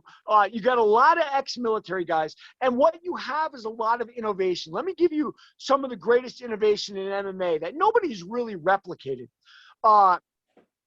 God, what's his name? God, slips my mind right now. The Alliance, Dominic Cruz. Dominic Cruz fought with a circular movement that you'll train in boxing and wrestling, but nobody actually fights with it. Dominic Cruz actually fought with that circular style, going back and forth, continuously moving. He didn't have any forward hand. It was whatever side he was moving with at the time, and he kind of chipped away. Dominic Cruz invented a whole new martial arts with his movement. And it is that kind of innovation that came out of Southern California because there was so much blending of the styles. Yeah. But that area, especially like skateboarding, the rise of skateboarding happened there. I would say kind of punk rock in America happened there, and then the rise of no holds barred was heavily influenced there. Why do you think that is? Look, remember, Hollywood's there. The weather is great. A lot of things come out of that. Look, some people say it creates degenerate behavior. Our gang problem out there is terrible too. Yeah, obviously. But at the same time, you can do magical things when you don't have to worry about the weather. Right now I'm in Salt Lake City and I got 4 seasons for the first time again, but simply we're shut down in many parts of the year. In Southern California, you're never shut down. Whether you're gang banging or training martial arts, you can do it. I mean, it's full on. So it's sort of like the store being open 365 days of the year, where in other places, it's simply not like that. And by the way, in Northern California, there's that misnomer. What did Mark Twain say? The worst winter I ever had was a summer in San Francisco. I can tell you this. I lived in San Francisco for 6-7 years. With the exception of the fact that it's not as nice as Southern California, it's got fine weather. So, all of California benefits from that. Now, as we're kind of winding down the interview, I wanted to focus on your 2 books. So I know you talked about greed and fear. When did you decide to start, or when did the idea of Warrior of the Light, do you remember what year it was that this idea popped in your head to do that? Yeah, so look, I published Greed and Fear in the beginning of 2018. And I took some time off to train. There was an ex-professional bodybuilder at Latuna FCI where I was, and he had a crew in the morning he would train with. And for me, that's just like an MMA team, except obviously we're just training cardio and weights and things like that. So I dropped out of work. I was working Unicorn in the factory, and I started training with him. And then I thought to myself, what else can I write about? And I said, well, the only other thing you're qualified to write about is martial arts. And I started writing Warrior of the Lights at Latuna, I would say mid to late 2018. I finished it, I believe, in 2019 in Taft, California. Taft was really the last of the club feds. I'd never been to a prison like that. It did amazing things for me. I joined Toastmasters. I finished learning Spanish there. And of course, its reward for being such an incredible prison is it was shut down while I was there. But that's life. That's how things like that happen. So yeah, I wrote Warrior of the Light from 2018 to 2019. It was a shorter book than Greed and Fear, and quite frankly, it was a book that I was happy to write. Do I put people in the martial arts world out there just like I did in Greed and Fear in the criminal world? Sure, I do. But that's my passion, the fight game. And one of the things I want to tell you about Warrior of the Light, it isn't just my biography in martial arts, although it's certainly that. It is also a history of combat sports. I mean, I make any number of analogies and references to various fighters in boxing and MMA and everywhere, both guys I knew and didn't know. And I think it's a guidebook for the young fighter. Everyone should read it before he embarks on a career. Now, who were some of the people you put out? I don't want you to say what the story was, because, I mean, that should be safe for people to go read the book, I would think. But maybe say who were some of the people you put out there, perhaps. Well, there's a trainer in San Francisco. His name's Tarek Azim. He was Jake Shields' trainer. It was in the ring for Jake against St. Pierre, against Rusmar Palaris when he poked his eyes out. I put Tarek out there. Look, in any fighting sport, there's a million guys that say, hey, champ, I can help you. And the skill set that most trainers have is manipulation, the ability to talk, the ability to whisper in someone's ear. Now, look, people might laugh and say, don't you have the ability to talk, Derek? Yeah, okay, on these shows with you, Todd, I'm a blabbermouth. But let me tell you something. In person, I'm much more taciturn. And especially when we're training, I'm not whispering how good you are into your ear. I'm not going to do that. I know a lot of trainers who do that. I put a couple of them out in the book. Simon Redmond is another one. There's people, Simon's one of these. He thinks training is a cheerleader's job, where you just make a lot of noise in the corner, and that noise somehow translates into motivating your fighter. Well, I can tell you this.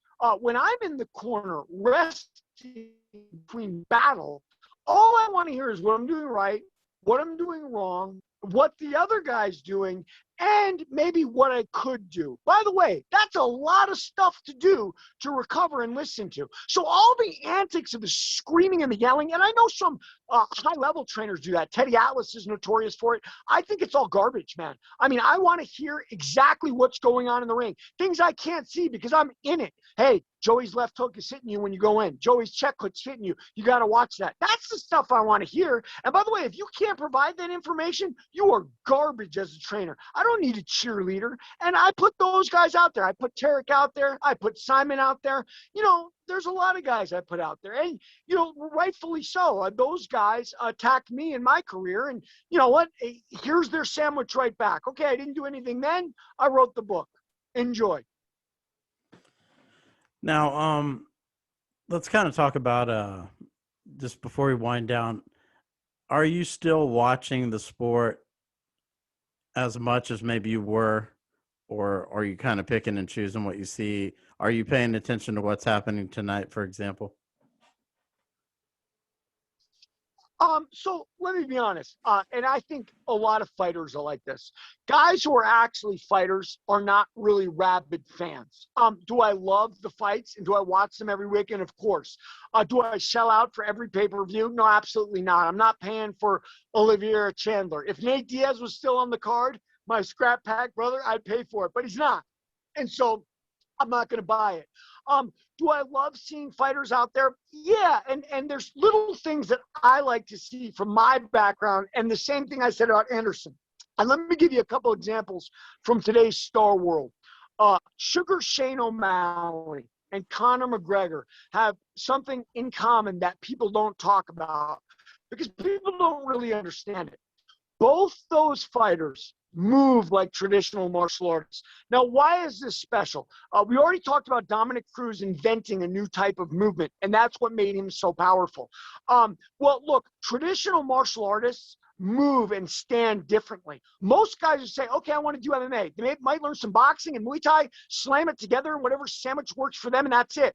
But as soon as they start facing guys with traditional movement, that can get very weird, especially guys who make it an MMA stance. Connor and Shane do that. Guys who don't do it, who make it more straight karate, are Wonderboy Thompson and Lyoto Machida. And by the way, they still do a good job of confusing people because it's not a normal stance. So what I like to see are fighters like Connor. I mean, Connor fights with his front hand up and his backhand below his chin. That's a point fighter's style. Now, did it cost Connor against Dustin Poirier? Yeah, because what's a weakness of traditional martial artists? We're going back to my fight in Tijuana with Pete Dickerson. Leg kicks.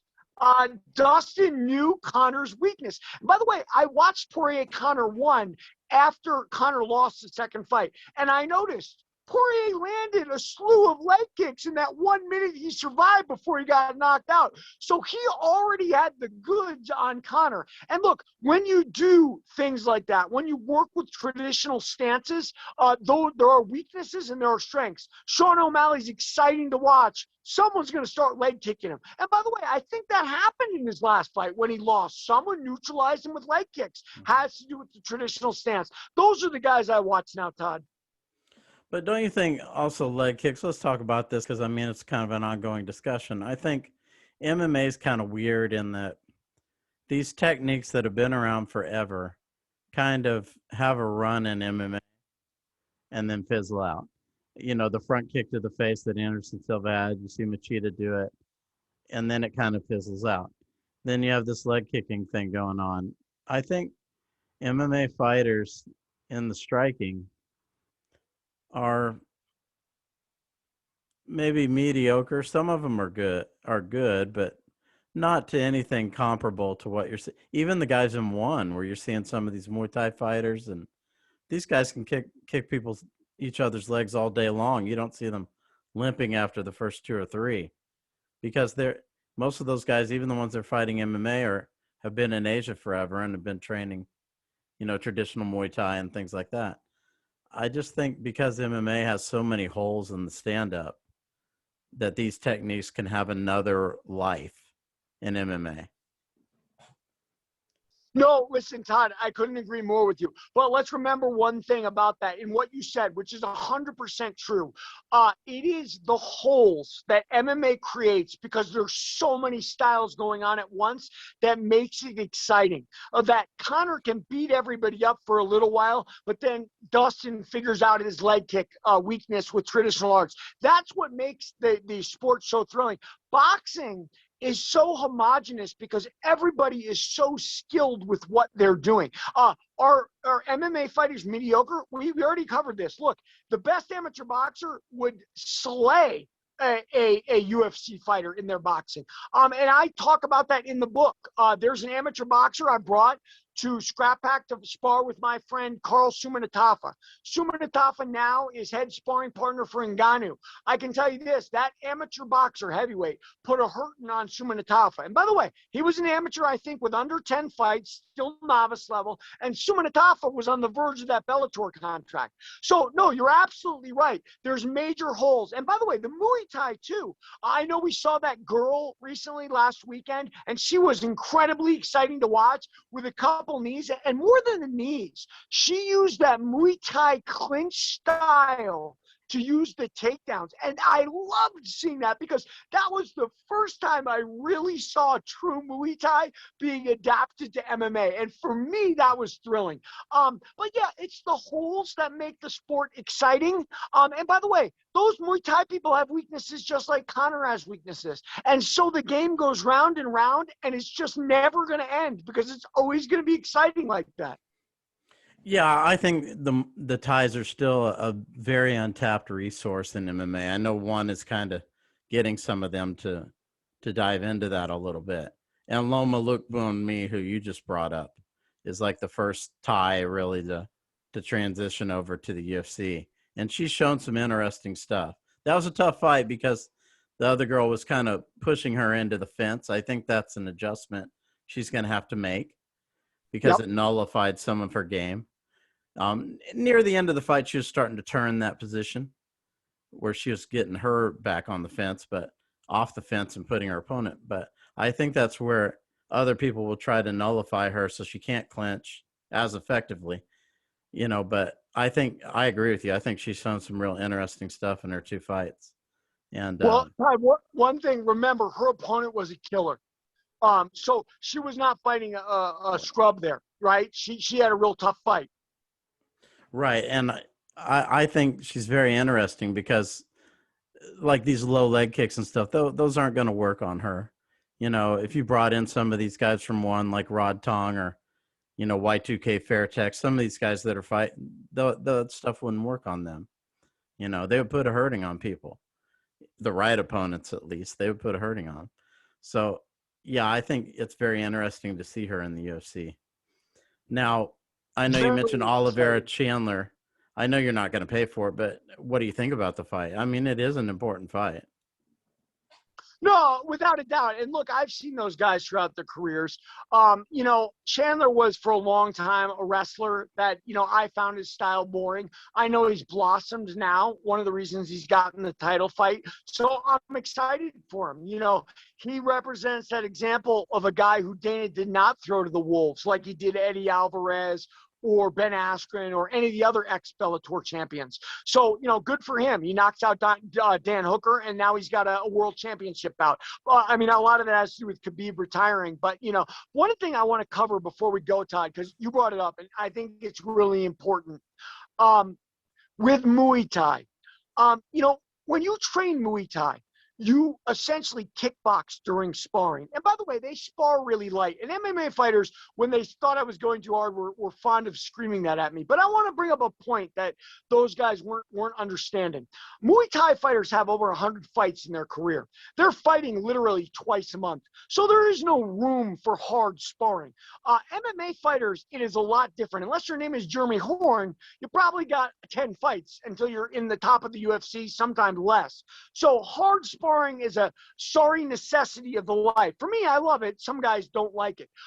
But what is my point with this? My point is a lot of the early guys, and even Marco Huas, who was billed as a Muay Thai fighter, one of the first, and then George Gurzel, who came after him, they really weren't Thai boxers.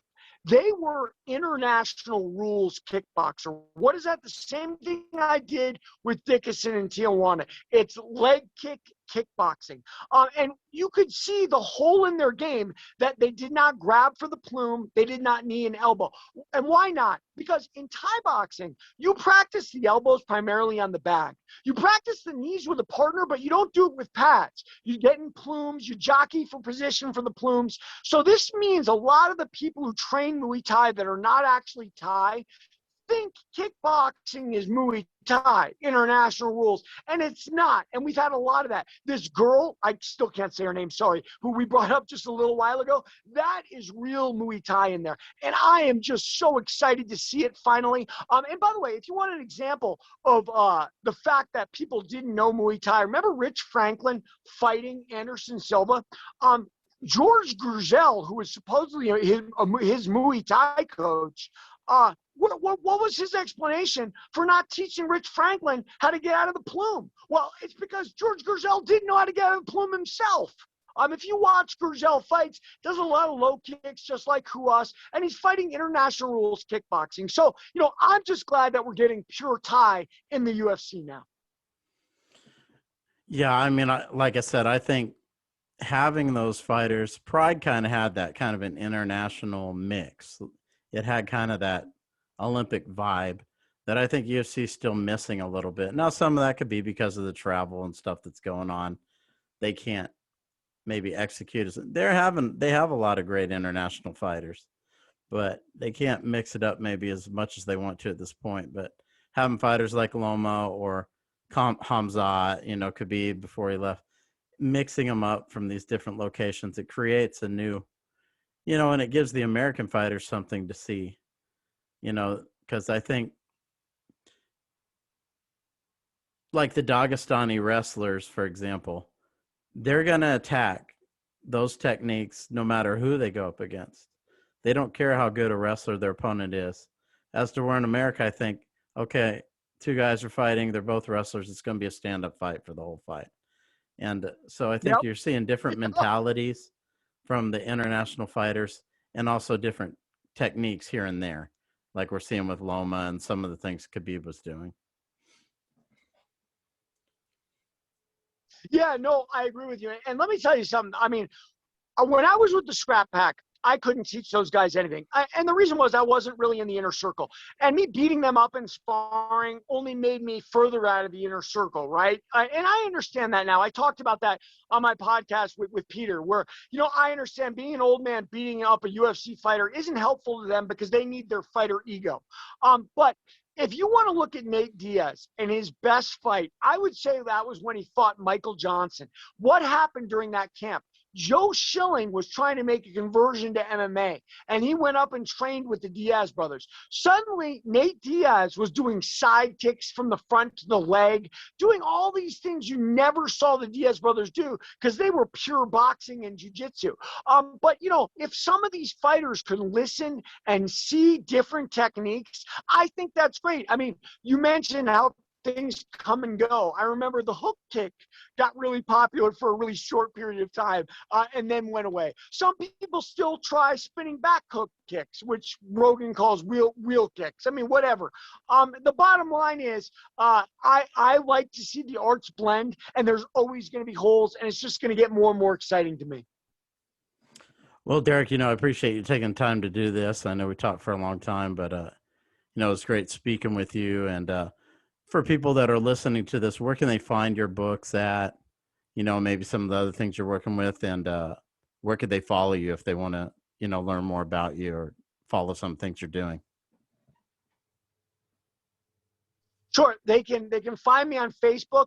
I have a couple author pages, so don't friend those. Derek Meyer Galanis is my actual Facebook page. So if you want to contact me, I'm there. My books you can find on Amazon, both of them: Greed and Fear, The Galanis Crime Family, and Warrior of the Light: A Fighter's Journey Through the Rise of Mixed Martial Arts. And I'm here. If anybody has any questions, if anybody wants to talk, I love doing this. And Todd, thank you. I love talking with a guy who's as knowledgeable about the sport as me, and there's not a lot of them, and you clearly are. So thank you. And, you're on Instagram too. Maybe tell them where they can find that one. Yeah, wow. Let me be totally honest with you, Todd. I'm having a heck of a time navigating Instagram. I couldn't even really put up the one you sent me. Keep in mind, I just got out of prison again. Twitter, I navigated pretty quickly after a few mistakes. Instagram, I'm not really even sure. I don't even know what my handle is, but I can tell you guys this. On both of them, it's Galanis Meyer or Galanis Derek. You'll find me. Instagram and Twitter, I'm there, guys. Send me a message. Hold on a second. I'll give it to you what your handle is here. So it's going to be Derek Galanis. So Derek, and then Galanis, Galanis. So it's just one word. So people that want to find him, that's what it is. At Derek Galanis. And on Twitter, it's at Derek. I believe it's Galanis Meyer without my first name. So, yeah. All right. Well, Derek, again, I appreciate you taking time out to do this. And, let's catch up again sometime soon. Let me know anytime. All right. Take care. You too.